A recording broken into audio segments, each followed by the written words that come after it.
মানুষের কিন্তু দুর্ভাগ্য আমাদের যে 5ই আগস্টের পরে ওনারা বলছেন যে আমাদের চেহারা বদলে গেছে। আমাদের চেহারা বদলায়নি মাননীয় স্পিকার, চেহারা হঠাৎ করে তাদের বদলে গেল।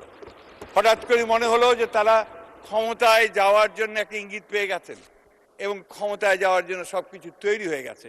এবং তখন তারা যে সমস্ত উক্তি এবং যে সমস্ত কথা বলেছেন বিভিন্ন বক্তব্যের মধ্য দিয়ে, এই বক্তব্যগুলো গণতন্ত্রকে সাহায্য করেনি মাননীয় স্পিকার। এবং আজকে যে দূরত্ব, এই দূরত্ব সৃষ্টি হওয়ার সেগুলো একটা কারণ।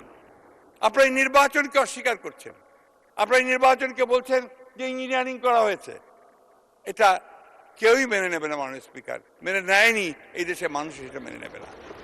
মাননীয় স্পিকার, আমি একটা কথা বলতে চাই যে আমরা কিন্তু সবসময় স্বপ্ন দেখেছি, আমাদের দলের প্রতিষ্ঠাতা শহীদ প্রেসিডেন্ট জিয়া রহমান যে স্বপ্ন দেখতেন সেই স্বপ্ন, অর্থাৎ বাংলাদেশকে একটা সুখী সমৃদ্ধ বাংলাদেশ হিসেবে গড়ে তোলবার।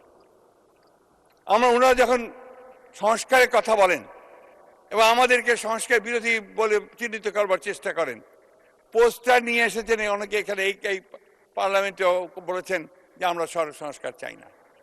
সংস্কারের জনক তো আমরাই।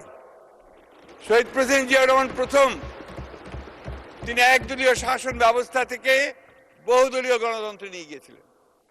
শহীদ প্রেসিডেন্ট জিয়া রহমানই সেদিন বাক স্বাধীনতা দিয়েছিলেন, প্রেস ফ্রিডম দিয়েছিলেন এবং মুক্ত বাজার অর্থনীতি চালু করেছিলেন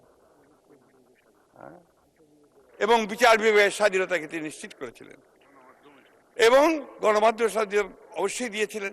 সেই সঙ্গে দেশনেত্রী বেগম খালেদা জিয়া, যিনি দীর্ঘ 9 বছর রাজপথে সংগ্রাম করেছেন, লড়াই করেছেন,